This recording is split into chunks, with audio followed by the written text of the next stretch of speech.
Hello and नमस्ते, स्वागत छ हजुरहरूलाई नेपाल अनलाइन स्कुल च्यानलमा। आज हामी BBS सेकेन्ड इयरको मार्केटिङ पढ्न जाँदैछौँ है त।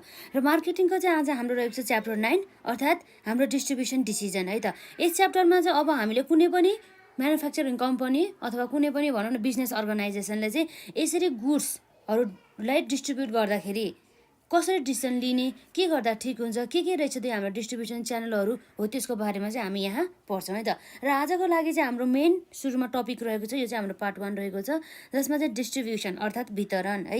वितरण भने चाहिँ के हो भन्दा हामीले बुझ्नुपर्ने कुरा भनेको अब कुनै पनि म्यानुफ्याक्चरिङ कन्सर्नले के गर्छ भन्दा वस्तु तथा सेवाहरू उत्पादन गर्छ र त्यसलाई चाहिँ बिक्री वितरण गर्ने काम गर्छ। यसरी बिक्री वितरण गर्दाखेरि अब यो जुन गुड्सहरू हुन्छ पहिला बिजनेस प्लेसमा उत्पादन भएको ठाउँमा हुन्छ, पछि चाहिँ त्यो उत्पादन भएको ठाउँबाट ट्रान्सफर भएर जुन कन्ज्युमरहरू अथवा हाम्रो युजरहरू भनौँ है, कस्टमरहरूमा चाहिँ पुग्ने हुन्छ हो। यसरी उनीहरूको प्लेसमा चाहिँ गुड्सहरूलाई पुर्याउनुलाई नै हामी के भन्छौँ, एउटा वितरण भनेर चाहिँ बुझ्नुपर्ने हुन्छ सामान्य भाषामा चाहिँ है त। यो भनेको डिस्ट्रिब्युसनमा चाहिँ के गर्छ भन्दा चाहिँ यो मार्केटिङमा चाहिँ वस्तु तथा सेवाहरू कन्ज्युमरहरूलाई के गर्ने त, उनीहरूलाई चाहिँ पुर्याइदिने। अर्थात् अब हाम्रो यहाँ के छ भन्दाखेरि एउटा म्यानुफ्याक्चरिङ कन्सर्न अथवा एउटा च्यानलमा भनौँ डिस्ट्रिब्युसन च्यानलमा चाहिँ गुड्सहरू रहेको छ है त। यो गुड्सहरू रह्यो र यो गुड्सलाई चाहिँ अब हाम्रो कन्ज्युमरहरू चाहिँ यसरी विभिन्न ठाउँमा चाहिँ के भएछ त, छरेर बसेका छन् है त। यसो छरेको बसेको ठाउँमा त अब यो गुड्स त अब एक ठाउँमा उत्पादन भयो। यो उत्पादित भएको गुड्सलाई त अब यी सबै हाम्रो के छ, यी सबै कन्ज्युमरहरू अथवा कस्टमरहरूसँग चाहिँ यो गुड्सलाई पुर्याउनको लागि, ट्रान्सफर गर्नको लागि, त्यो प्लेसमा पुर्याउनको लागि चाहिँ अब के गर्नुपर्ने भयो त, त्यो प्लेसमा पुर्याउनु पऱ्यो भनौँ न यसमा होइन। अब यो गुड्स यहाँ पुग्यो, यो गुड्स यता पनि पुर्याउनु पऱ्यो, यो गुड्स यहाँ पनि पुर्याउनु पऱ्यो र यो गुड्स यहाँ पनि पुर्याउनु पऱ्यो, सबै ठाउँमा के सबैलाई यसरी गुड्स वितरण गर्नको लागि गरिने कामलाई हामीले के भन्छौँ त, यो डिस्ट्रिब्युसन भनेर भन्छौँ भन्ने कुरा चाहिँ रह्यो है त। यसरी बुझ्नु पऱ्यो, यो गुड्सलाई चाहिँ यसरी वितरण गर्नु पऱ्यो नि त हो। भनेपछि अब के रहेछ भन्दाखेरि वस्तु तथा सेवाहरू उत्पादन गरिसकेपछि एउटै प्लेसमा उत्पादन गरेकै ठाउँमा बस्नु पर्छ भन्ने छैन है त। त्यसलाई चाहिँ अब यो कन्ज्युमरहरूको प्लेसमा चाहिँ यसरी पुर्याउनुलाई नै हामीले एउटा वितरण अथवा के भनेर बुझाउँछ त भन्दा बिक्री वितरण अथवा डिस्ट्रिब्युसन भनेर चाहिँ हामीले बुझ्नुपर्ने हुन्छ। यो भने चाहिँ अब मार्केटिङको चाहिँ अब एउटा फङ्सन अन्तर्गत नै पर्दछ है त। भनेपछि यो एउटा यस्तो काम हो जसमा चाहिँ के गर्छ भन्दा चाहिँ यसरी प्रत्येक व्यक्तिहरूको अथवा प्रत्येक कन्ज्युमरहरूको चाहिँ हातमा चाहिँ वस्तु तथा सेवाहरू चाहिँ पुर्याउनुलाई नै हामीले के भनेर बुझ्छौँ भन्दा यस्तो कामलाई नै हामीले डिस्ट्रिब्युसन भनेर चाहिँ बुझ्नुपर्ने हुन्छ। अब यो डिस्ट्रिब्युसन भने चाहिँ हामीले बुझ्दाखेरि के हुन्छ भन्दाखेरि एउटा वितरण भनेर बुझिने भयो नि त। वितरण अर्थात् यो के भयो त, हाम्रो यो भनेको डिस्ट्रिब्युसन। डिस्ट्रिब्युसनले चाहिँ अब दुईवटा कम्पोनेन्ट चाहिँ इन्क्लुड गर्छ के। दुईवटा कम्पोनेन्ट अन्तर्गत हाम्रो पढ्ने भनेको के हो है, यो चाहिँ छुटाउनु हुँदैन है एक्जाममा लेख्दाखेरि। डिस्ट्रिब्युसन भनेपछि दुईवटा आउँछ। एउटा भनेको हाम्रो channel of the distribution, channel of distribution, र अर्को भनेको हाम्रो के हो त, फिजिकल डिस्ट्रिब्युसन।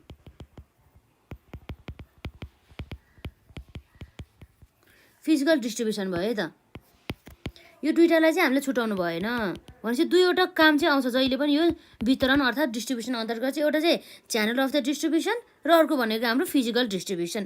अब के छ भन्दाखेरि यो च्यानल अफ द डिस्ट्रिब्युसन भन्ने बित्तिकै अब यो हाम्रो चाहिँ कुन तरिकाबाट, कुन वेबाट र कसबाट चाहिँ यसरी वितरण गर्ने त भन्दा जस्तै अब हाम्रो होलसेलर हुन्छ, रिटेलरहरू हुन्छ, मिडल म्यानहरू पर्ने भयो के हो। यिनीहरू चाहिँ हाम्रो कोसँग पर्ने भयो त भन्दा च्यानल अफ द डिस्ट्रिब्युसन अन्तर्गत पर्छ। जस्तै हाम्रो के भयो त, एजेन्टहरू भयो है, होलसेलरहरू भयो,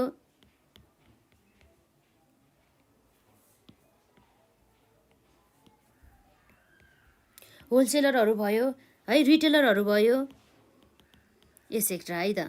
अब यसरी चाहिँ हाम्रो यो च्यानल अफ द डिस्ट्रिब्युसन पछि अर्को के छ, फिजिकल डिस्ट्रिब्युसन।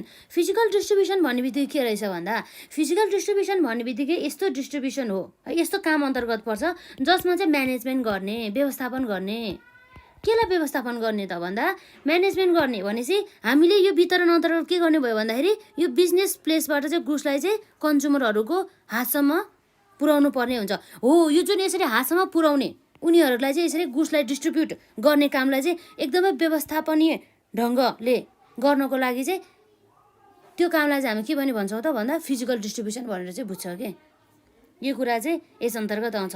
र आज चाहिँ हामीले मेन यो डिस्ट्रिब्युसनको सानो परिचय लियौँ र हामी नेक्स्ट पार्टमा चाहिँ यो छुट्टा यो च्यानल अफ द डिस्ट्रिब्युसनको बारेमा र फिजिकल डिस्ट्रिब्युसनको बारेमा पनि हामी चर्चा गर्छौँ है त।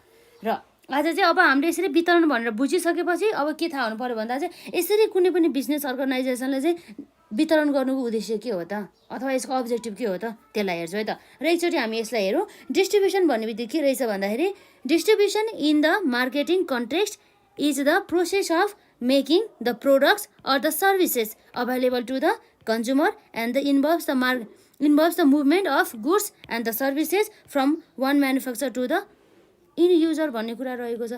यसरी इन युजरहरूलाई चाहिँ यसरी गुड्सहरू पुर्याउनुलाई नै हामीले चाहिँ के भनेर बुझ्नुपर्छ भन्दाखेरि यसलाई वितरण भनेर चाहिँ बुझ्नुपर्ने भयो। जसमा चाहिँ अब हामीले यो फिगरबाट बुझ्नुपर्ने भयो नि त है। जस्तै छरिएर बसेका हुन्छ नि त हाम्रो कन्ज्युमरहरू त यसरी छरिएर बसेपछि उनीहरूलाई चाहिँ गुड्स उनीहरूको बिजनेस उनीहरूको भनौँ न उनीहरूको घरमा उनीहरूको हातमा त्यसरी पुर्याउनु पर्ने कामलाई नै वितरण भनेर चाहिँ बुझ्ने भयो है। यो कुरा भयो। र अब अर्को कुरा छुट्याउनै नहुने कुरा के हो भन्दाखेरि यो डिस्ट्रिब्युसन भन्ने बित्तिकै हाम्रो वितरण अन्तर्गत दुईवटा कुरा आउँछ है। एउटा भनेको च्यानल अफ द डिस्ट्रिब्युसन र अर्को भनेको फिजिकल डिस्ट्रिब्युसन भनेर बुझ्नुपर्ने भयो। र च्यानल अफ द डिस्ट्रिब्युसन अन्तर्गत हाम्रो जस्तै एजेन्टहरू भयो, होलसेलरहरू भयो, रिटेलरहरू भयो। र फिजिकल डिस्ट्रिब्युसन भन्ने बित्तिकै यो जुन एक ठाउँबाट अर्को ठाउँमा यसरी गुड्स बिक्री वितरण गर्दाखेरि त्यो कामलाई चाहिँ एकदमै व्यवस्थापकीय ढङ्गबाट गर्ने कामलाई नै हाम्रो फिजिकल डिस्ट्रिब्युसन भनेर चाहिँ बुझिन्छ है त। र अब हाम्रो यसरी अब्जेक्टिभ अथवा उद्देश्य हेरौँ त डिस्ट्रिब्युसन गर्नुको मेन उद्देश्य के हो त। एक्जामको लागि एकदम इम्पोर्टेन्ट क्वेसन छ है यो। अब्जेक्टिभ्स अफ डिस्ट्रिब्युसनको कुरा आउँछ। अब्जेक्टिभ अफ डिस्ट्रिब्युसन अब हाम्रो यो अब्जेक्टिभ अफ द डिस्ट्रिब्युसन गर्नुको मेन उद्देश्य भनेको जस्तै हाम्रो नम्बर 1 मा रहेको छ रेगुलर। यो पोइन्टहरू चाहिँ याद गर्नु है जसरी भए पनि। रेगुलर सप्लाई अफ गुड्स सप्लाईको चाहिँ रेगुलर रूपमा कन्टिन्युटी भनौँ न निरन्तर रूपमा चाहिँ यसरी वस्तु तथा सेवाहरूको सप्लाई गर्नु भनौँ न सप्लाई गर्नु उद्देश्यले नै डिस्ट्रिब्युसन गर्ने गरिन्छ। अब यसरी बिक्री वितरण गरेन भनेदेखि अघि हामीले पिक्चरबाट देख्यो यदि हामीले यसरी बिक्री वितरण गरेनौँ भनेदेखि त्यो गुड्स चाहिँ हाम्रो त यो उत्पादन गर्ने ठाउँमा अथवा कुनै पनि एउटा डिस्ट्रिब्युसन च्यानलसँग छ तर अब के भयो भन्दाखेरि कन्ज्युमरहरूलाई नै नपुर्याउने भनेपछि त अब यो गुड्स त जहाँको त्यही भयो नि त हो। यसरी जहाँको त्यही भइसकेपछि अब हाम्रो बिजनेसले आफ्नो प्रफिट कमाउने उद्देश्यहरू भयो र अरू उद्देश्यहरू उसले हासिल गर्न सक्छ त सक्दैन। त्यसै कारणले गर्दाखेरि चाहिँ हामीले चाहिँ बारम्बार र निरन्तर रूपमा भनौँ न निरन्तर रूपमा चाहिँ कन्टिन्युसली चाहिँ यसरी हामीले कन्ज्युमरहरूलाई चाहिँ गुड्स पुर्याउने उद्देश्य चाहिँ राखिएको हुन्छ भन्ने कुरा चाहिँ भयो है त। यो कुरा भयो regular supply of the goods भन्ने बित्तिकै यो कुरा हुनु भयो। र अर्को भनेको के छ हाम्रो यसमा मिनिमाइजेसन अफ के हो त भन्दा टोटल कस्ट है। हाम्रो जति पनि टोटल कस्ट हुन्छ नि यो टोटल कस्ट चाहिँ के गर्ने भन्दा चाहिँ मिनिमाइज गर्ने रे भन्ने कुरा रहेछ। अब मिनिमाइज गर्ने कसरी मिनिमाइज गर्ने भन्दाखेरि यो कन्सेप्ट चाहिँ के भनेको भन्दाखेरि जुन अब हामीले डिस्ट्रिब्युसन गर्दाखेरि अब जस्तै हामीले कसलाई लाउँछौँ त भन्दाखेरि हाम्रो एउटा च्यानल हुन्छ नि जस्तै हाम्रो एउटा म्यानुफ्याक्चरिङ कम्पनी छ है त कम्पनी छ जसले गुड्स उत्पादन गर्छ। यो गुड्स उत्पादन गर्ने कम्पनीले अब के गर्ने भयो त ट्रान्सफर गर्नुभयो गुड्स कसलाई भन्दाखेरि डिस्ट्रिब्युसन च्यानलहरूलाई।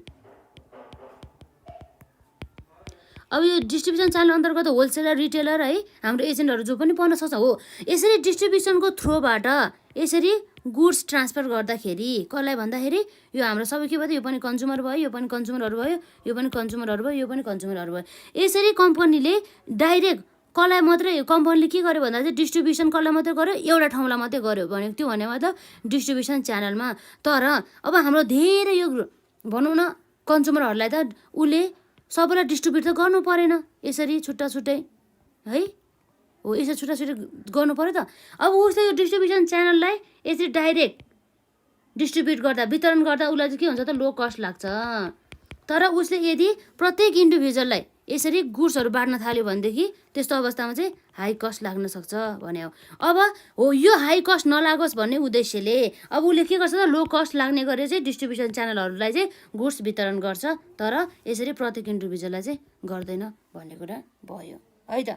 अब कतिपय डिस्ट्रिब्युसन च्यानलहरू त अब आफै बिजनेस कन्सर्न प्लेसमै गएर के गर्छ त गुड्सहरू लिएर आउन सक्छ है त्यस्तोहरू कुरा भयो। त्यही भएर यो मिनिमाइजेसन अफ द टोटल कस्टको यो पोइन्टले चाहिँ भन्ने भनेको त्यही हो है त। र अब हाम्रो नम्बर 3 मा छ किन त यसको डिस्ट्रिब्युसन गर्नुको मेन उद्देश्य भन्दा transfer of the ownership. Transfer of the ownership भन्नुको अर्थ के भन्दाखेरि अब पहिला त के हुन्छ त हाम्रो गुड्स चाहिँ यो बिजनेस प्लेसमा हुन्छ। यसरी बिजनेस प्लेसमा यो गुड्स हुने जेलसम्म चाहिँ के हुन्छ भन्दाखेरि यो हाम्रो यो कम्पनीकै नाममा चाहिँ ओनरसिपमा चाहिँ हुने गर्दछ। तर पछि हामीले यो गुड्स बेचिसकेपछि अब हाम्रो के भयो त ओनरसिप ट्रान्सफर हुन्छ। कोसँग त भन्दा यसरी प्रत्येक इन्डिभिजुअलहरूको चाहिँ उसमा चाहिँ के हुन्छ ओनरसिप चाहिँ ट्रान्सफर हुन थाल्छ है त। यसरी ओनरसिप ट्रान्सफर गर्ने उद्देश्यले पनि डिस्ट्रिब्युसन गर्ने गरिन्छ भन्ने कुरा भयो है। नम्बर 4 मा अर्को के छ हाम्रो यसमा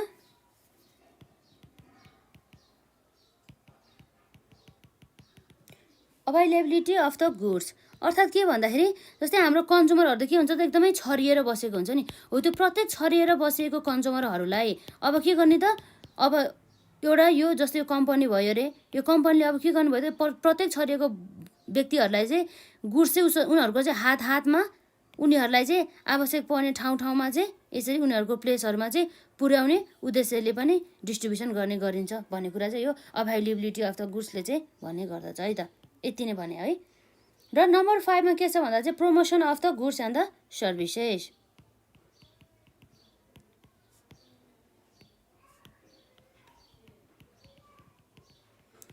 प्रमोसन एन्ड द भनौँ न promotion of the goods and the services. Goods and the सर्भिसेसको चाहिँ के गर्ने त प्रमोसन गर्ने उद्देश्यले पनि यसरी डिस्ट्रिब्युसनहरू चाहिँ गर्ने काम गरिन्छ। जस्तै कस्तो भन्दाखेरि अब यसरी हामीले सबैले यसरी गुड्स डिस्ट्रिब्युट गर्दाखेरि अब कन्ज्युमरहरू के हुन्छ त हो हामीलाई भनेको बमोजिममा भनेकै टाइममा चाहिँ यसरी गुड्सहरू पनि डिस्ट्रिब्युट गर्ने रहेछ भने चाहिँ उनीहरू त आकर्षित हुन्छ नि त। अब हामीले गुड्स पनि क्वालिटीयुक्त दियो भने हो यो गुड्स त राम्रो रहेछ भन्ने उनीहरूलाई जस्तो लाग्छ नि त हो। त्यस्तो भइसकेपछि उनीहरूको चाहिँ मेन उद्देश्य के हुन्छ भन्दाखेरि यो कन्ज्युमरहरूलाई चाहिने भनेको चाहिँ सुपथ मूल्यमा गुणस्तरीय मूल्य र सही टाइममा पाउनुपर्ने भयो नि त है हो। यस्तो काम चाहिँ अब कम्पनीले गरिदियो भनेदेखि अब कम्पनीको त अब प्रमोसन हुन जान्छ है भन्ने कुरा भयो। मेन कुरा भनेको यसले अब त्यही गर्ने हो है त। अब अरूले भन्दा जस्तै हाम्रो कम्पिटिटरले भन्दा पनि राम्रो तरिकाले डिस्ट्रिब्युसन च्यानलहरू लगाएर गुड्सहरू राम्रोसँग गुड्स डिस्ट्रिब्युट गर्यो भनेदेखि अब के हुन्छ त कन्ज्युमरहरू सेटिस्फाइड हुन जान्छ। कन्ज्युमरहरू सेटिस्फाइड भयो भनेदेखि के हुन्छ त बिजनेस अर्गनाइजेसन चाहिँ झन् चाहिँ उसको मार्केटमा भनौँ न त्यो बिजनेस अर्गनाइजेसनको चाहिँ प्रोडक्ट चाहिँ झन् डिमान्ड हुन जान्छ है। यो कुरा चाहिँ यहाँ भयो। र अर्को हाम्रो नम्बर 6 मा रहेको छ कस्टमर सेटिस्फ्याक्सन। अहिले भर्खर हामीले के भन्यो त कस्टमर सेटिस्फ्याक्सनको कुरा गरेको थियो है।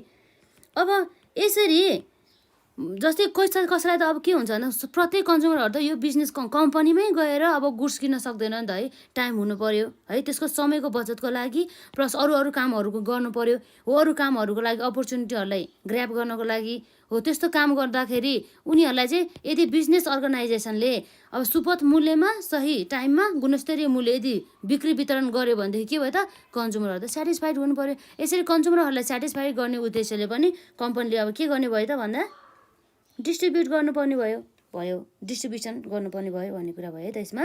र अर्को हाम्रो नम्बर 7 मा छ है त युटिलिटी क्रिएसनको कुरा आयो। अब युटिलिटी क्रिएसन भन्ने बित्तिकै के भन्दाखेरि यो डिस्ट्रिब्युसन गर्नुको मेन उद्देश्य भनेको चाहिँ टाइम युटिलिटीको कारणले गर्दा प्लेस युटिलिटीको कारणले गर्दा र ओनरसिप युटिलिटीको कारणले गर्दा है त। भनेपछि युटिलिटी क्रिएसन कस्तो क्रिएसन गर्ने भन्दा चाहिँ टु ह्याभ टाइम युटिलिटी त्यसपछि के छ अर्को हाम्रो प्लेस युटिलिटीको कुरा आउने भयो and another one is ownership utility हो। यसरी 3वटा उद्देश्य यस्तो 3वटा युटिलिटीहरू क्रिएट गर्नको लागि पनि हामीले चाहिँ डिस्ट्रिब्युसन गर्ने चाहिँ गरिन्छ भन्ने कुरा भयो है त। जसमा चाहिँ अब भनौँ न म्यानेजमेन्टहरूले के गर्छ त गुड्सहरू चाहिँ ट्रान्सपोर्टेसन गर्ने सही टाइममा सही प्लेसमा र ओनरसिप पनि सही ढङ्गबाट ट्रान्सफर गर्ने भन्ने कुरा है त। यसरी चाहिँ हामीले अब्जेक्टिभ अफ द डिस्ट्रिब्युसन हेऱ्यो है त। के थियो हाम्रो यसमा अब्जेक्टिभ अफ द डिस्ट्रिब्युसन अन्तर्गत नम्बर 1 मा regular supply of the goods र नम्बर 2 मा minimisation of the total cost र नम्बर 3 मा ट्रान्सफर अफ द ओनरसिप र नम्बर 4 मा एभाइलेबिलिटी अफ द गुड्स र नम्बर 5 मा promotion of the goods and the services र नम्बर 6 मा हाम्रो कस्टमर सेटिस्फ्याक्सन र नम्बर 7 मा हाम्रो युटिलिटी क्रिएसन है, जस अन्तर्गत to have a time utility, place utility and the ownership utility. यो पोइन्ट चाहिँ अब हामीले एक्जाममा लेख्दाखेरि चाहिँ छुटाउनु भएन है त। र अब यसरी चाहिँ हामीले आज अब्जेक्टिभ अफ द डिस्ट्रिब्युसनका साथै हामीले डिस्ट्रिब्युसनको मिनिङ पनि हेरिसकेका छौँ है त। र हामी नेक्स्ट पार्टमा चाहिँ अरू कन्सेप्टहरूलाई कभर गर्छौँ, यसै च्याप्टरसँग सम्बन्धित र अरू च्याप्टरहरूलाई पनि कभर गर्छौँ। र आजलाई चाहिँ हामी यति नै गरौँ। र हजुरहरूले चाहिँ मिनिमम पनि यो पोइन्टहरू चाहिँ याद गर्नु पऱ्यो है। यसरी पोइन्टहरू सबै याद गरिसकेपछि अब हामीले कम्तीमा पनि एक दुई चोटि भए पनि के गर्नु पऱ्यो त, पुरै पोइन्टहरूको डेफिनेसन हुन्छ नि जुन हाम्रो बुकमा लेखेको छ त्यो क्ल्यारिफिकेसनलाई राम्रोसँग पढ्न सक्यो भनेदेखि चाहिँ हामीलाई राम्रो हुन्छ है त। र आजलाई चाहिँ यति नै गरौँ है त। ल, धन्यवाद। ल।